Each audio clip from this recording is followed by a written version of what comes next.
Hello everyone, आज हम पढ़ेंगे अष्टम पाठ बुद्धि सर्वार्थ साधिके का अभ्यास कार्य।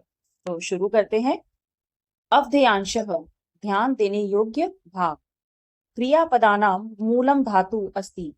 क्रियापदों का मूल आधार धातु है। यथा जैसे पठति इति क्रियापदस्य मूलम पठ इति धातुः अस्ति। जैसे पठति जो है वह क्या है, वह क्रियापद है और इसका मूल धातु क्या है, पठ। तो यहाँ लिखा है पठति इति, पठति यह क्रियापद है, मूलम पठ इति धातु अस्ति, मूल पठ धातु है।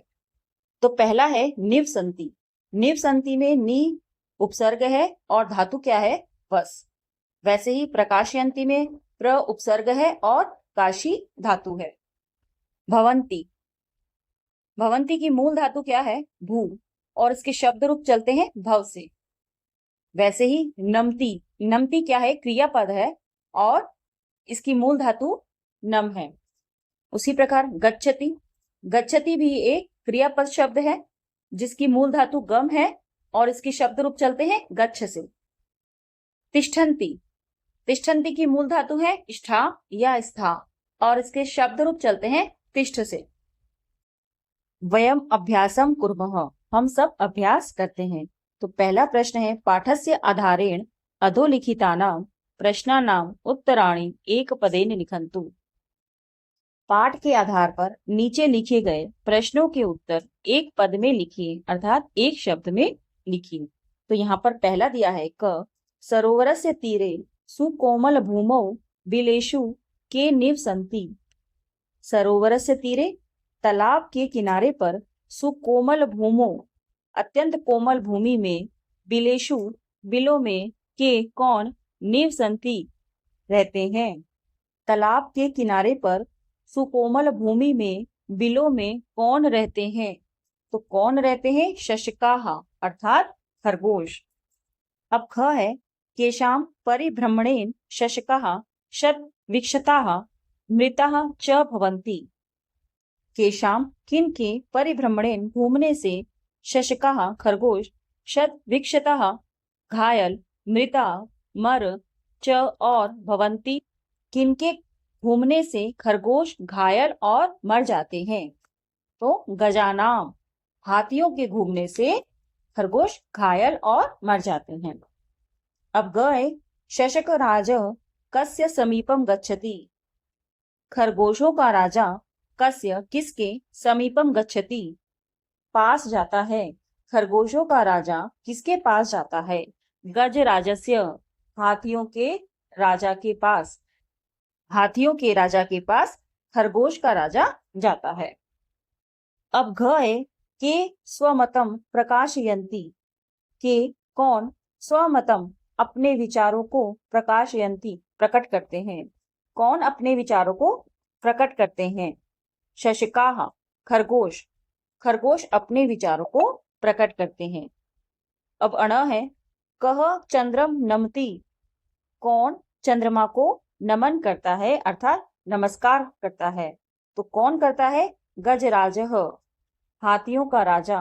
हाथियों का राजा डर से चंद्रमा को नमन करता है। अब च है के सुखेन तिष्ठन्ति। के कौन, सुखेन सुख से, तिष्ठन्ति रहते हैं। कौन सुख से रहते हैं, शशकाः खरगोश, खरगोश सुख से रहते हैं जब हाथियों का झुंड उस तालाब से कहीं दूसरी जगह चला जाता है। अब दूसरा प्रश्न है पूर्ण वाक्येन उत्तराणि लिखन्तु। पूरे वाक्यों में उत्तर को लिखिए। तो यहाँ पर प्रश्न दिया है चंद्रः कदा प्रसन्नः भवति। चंद्रमा कब प्रसन्न होता है।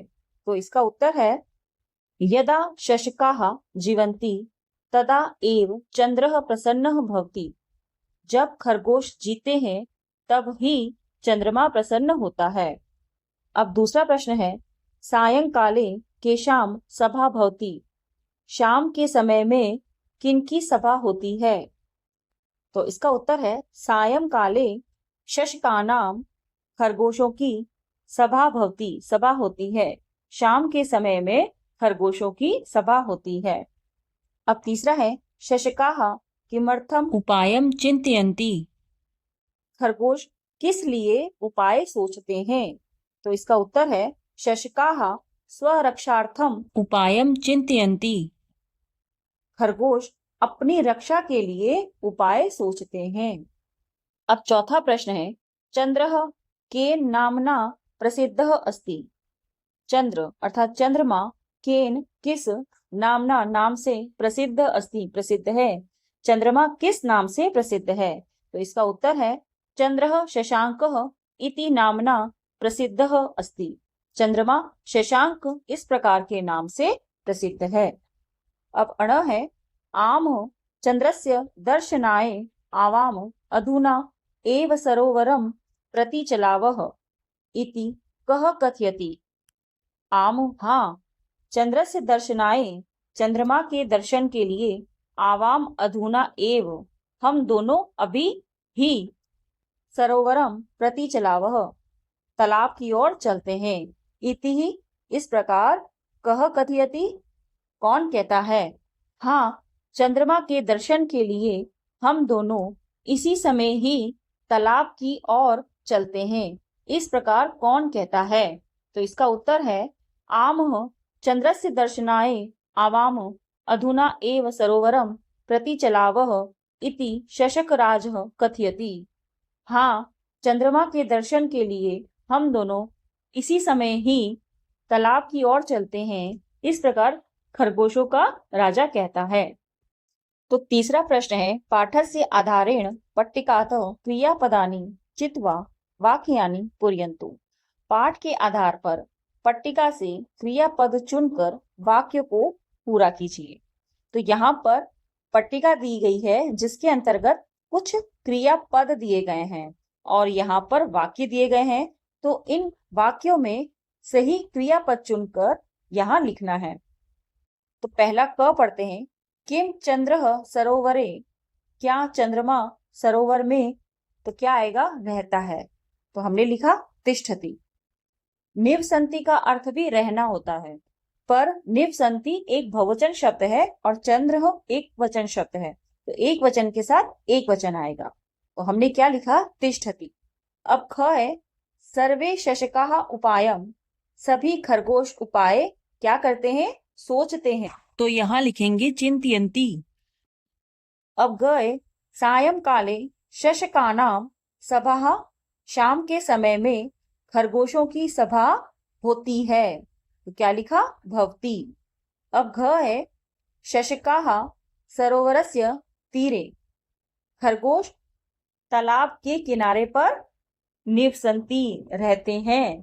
तो यहाँ देखिए शशकाः अर्थात यह एक बहुवचन शब्द है, तो उसके साथ क्रियापद भी क्या लगेंगे? बहुवचन। तो शशकाः सरोवरस्य तीरे निवसन्ति। अब अण है, सह गजराजम। वह हाथियों के राजा को क्या करता है? कहता है। तो क्या लिखेंगे? कथयति। वह हाथियों के राजा को कहता है। अब चौथा प्रश्न है, उदाहरण अनुसारम निम्नलिखितानां पदानां वचनम पुरुषम च लिखन्तु। उदाहरण के अनुसार निम्नलिखित पदों के अर्थात शब्दों के वचन और पुरुष को लिखिए। तो यहाँ पर पदम दिया है अर्थात शब्द रूप दिए हैं और उनके पुरुष बताने हैं और उनके वचन बताने हैं कि यह जो शब्द दिए हैं यह कौन से पुरुष के हैं और कौन से वचन के हैं। तो यहाँ पर पहला एग्जाम्पल दिया है, यथा अर्थात जैसे, चिंतयति। तो चिंतयति एक शब्द रूप है, इसके मूल धातु है चिंत और यह क्या है? यह प्रथम पुरुष का एक वचन है। तो यहाँ पर क्या लिखा है? प्रथम पुरुषः एक वचनम। अब दिया है तिष्ठन्ति। तिष्ठन्ति की मूल धातु क्या है? स्था और यह प्रथम पुरुष का बहुवचन शब्द है। अब तीसरा दिया है जीवंती। जीवंती की मूल धातु है जीव और यह प्रथम पुरुष का बहुवचन है। अब आगे दिया है नमति। नमति की मूल धातु है नम और यह प्रथम पुरुष का एक वचन है। अगला दिया है कथयति। कथयति की मूल धातु कथ है और यह प्रथम पुरुष का एक वचन है। अब लास्ट है गच्छति।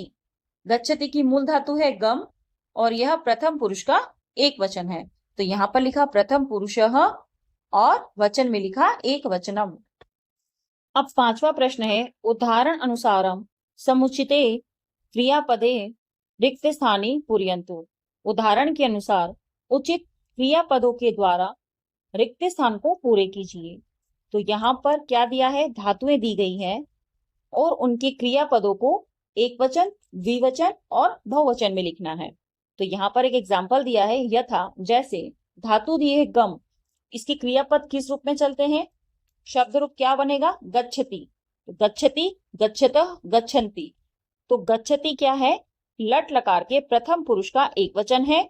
गच्छतः प्रथम पुरुष का द्विवचन है। गच्छन्ति प्रथम पुरुष का बहुवचन शब्द है। अब दूसरी धातु दी है कथ और यहाँ पर शब्द रूप दिया है कथयति। तो यह क्या हो गया? यह प्रथम पुरुष का एक वचन है। तो हमें क्या लिखना है? प्रथम पुरुष के द्विवचन और बहुवचन। तो वह है कथयतः, कथयन्ति। अब धातु दी है स्था। स्था का शब्द रूप दिया है अर्थात क्रियापद दिए हैं तिष्ठन्ति। तो यह क्या है? प्रथम पुरुष का बहुवचन शब्द है। तो हमें इसका प्रथम पुरुष के एक वचन और द्विवचन को लिखना है। तो वह क्या है? तिष्ठति, तिष्ठतः, तिष्ठन्ति। अब अगली धातु दी है क्री, जिसके शब्द रूप दिए करोमि, कुर्वः। तो यह क्या है? यह उत्तम पुरुष के एक वचन है और उत्तम पुरुष का द्विवचन है। हमें क्या लिखना है? इसी का बहुवचन शब्द। तो लिखेंगे कुर्मः, करोमि, कुर्वः, कुर्मः। अब अगली धातु दी है जीव। तो जीव का क्या शब्द रूप दिया है? जीवंती, अर्थात प्रथम पुरुष का बहुवचन दिया है। तो हमें क्या लिखना है? प्रथम पुरुष का एक वचन और प्रथम पुरुष का द्विवचन। तो वह है जीवती, जीवतः, जीवंती। नेक्स्ट धातु दी है चल, जिसके शब्द रूप दिया है या क्रियापद दिया है चलावह। तो यह क्या है? उत्तम पुरुष का द्विवचन है। हमें क्या लिखना है? उत्तम पुरुष का एक वचन और बहुवचन। इसके क्रियापद चलेंगे चलामी, चलावो, चलामः। अब हम अगला प्रश्न पढ़ते हैं। तो प्रश्न 6 है, चित्रस्य आधारेण पंच वाक्यानि लिखन्तु।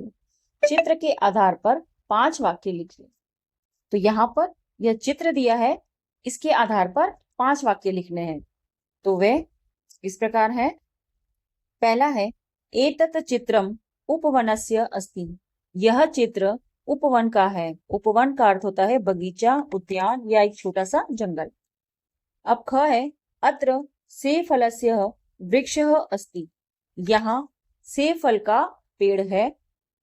अब तीसरा पॉइंट है, सेब फलस्य वर्णः रक्त अस्ति। सेब फल का रंग लाल है। अब चौथा पॉइंट हम लिख सकते हैं, वृक्षस्य अधः बालाः सन्ति। पेड़ के नीचे बच्चे हैं। एक पॉइंट हम ये भी लिख सकते हैं, बालाः सेब फलानि खादन्ति। बच्चे सेब फल खा रहे हैं या बच्चे सेब खाते हैं। अब अण है, वृक्षस्य ऊपरी एकः वानरः अपि अस्ति। पेड़ के ऊपर एक वानर भी है। तो हमने यह इस चित्र को देखकर यह वाक्य बनाए हैं। आप एक बार इस चित्र को देखिए। देखिए यहाँ पर एक पेड़ है, पेड़ के ऊपर बंदर है और सेब लगे हुए हैं, इनका रंग लाल है। नीचे बच्चे इन सेब को खुश होकर खा रहे हैं। तो आप इस चित्र को देखेंगे और इन वाक्यों को पढ़ेंगे तो आपको यह समझ में आएगा कि हमने किस तरह से वाक्य बनाए हैं चित्र को देखकर। अब 7वां प्रश्न है, अधोलिखितानां पर्यायपदानां मेलनं कृत्वा रिक्त स्थानी पूरयन्तु। नीचे लिखे गए पर्यायवाची शब्दों का मेल करके रिक्त स्थान को पूरे कीजिए। पर्यायवाची शब्द का अर्थ होता है एक ही अर्थ वाले शब्द। अर्थात हम एक एग्जाम्पल को देखकर समझते हैं। जैसे यहाँ दिया है गजह, तो गजह का अर्थ होता है हाथी। इसको किससे मिलाया है? इसी के ही पर्याय शब्द से मिलाया है, हस्ती। तो इसका अर्थ भी क्या होता है? हाथी। तो यहाँ पर क्या किया है? पर्यायवाची शब्दों का मेल करके रिक्त स्थान को पूरे कीजिए। तो यहाँ पर लिखा गजह और इसका पर्याय शब्द क्या है? हस्ती। उसी प्रकार ख है, पदम। अब पदम का पर्याय शब्द क्या है? चरणः। पदम का अर्थ होता है पैर और चरण का अर्थ होता है पैर। तो यह क्या हो गया? यह पदम का पर्याय हो गया। तो पदम और चरणः। अब ग है चंद्रः। चंद्र का अर्थ होता है चंद्रमा। शशांकः का अर्थ भी चंद्रमा होता है। तो चंद्र और शशांक एक दूसरे के पर्यायवाची शब्द हैं। अब घ है सरोवरः। सरोवर का अर्थ होता है तालाब और जलाशय। जलाशय का अर्थ भी तालाब ही होता है। तो यह क्या हो गया, सरोवर का पर्याय क्या है, जलाशय। तो यहाँ क्या लिखा, सरोवरः जलाशय। अब प्रजा। प्रजा का पर्याय शब्द क्या है, जनता। तो क्या लिखा यहाँ पर, प्रजा और उसका पर्याय लिखा है जनता। अब हम आगे बढ़ते हैं। योग्यता विस्तर। तो पहला है कार्यारंभात कार्य परिसमाप्तेः कालः वर्तमान कालः उच्यते। कार्य के आरंभ से लेकर कार्य के समाप्त होने तक के काल को वर्तमान काल कहते हैं।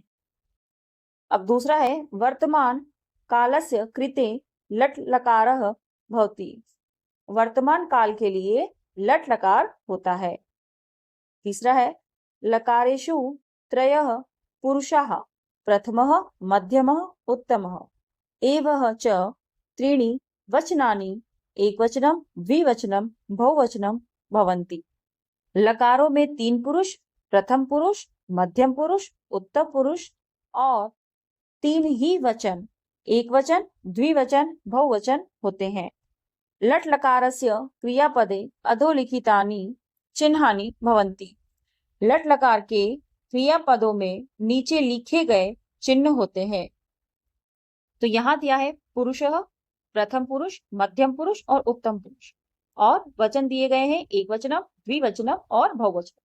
तो लट लकार के प्रथम पुरुष के क्रियापद का चिन्ह क्या है, ती, तह, अंति।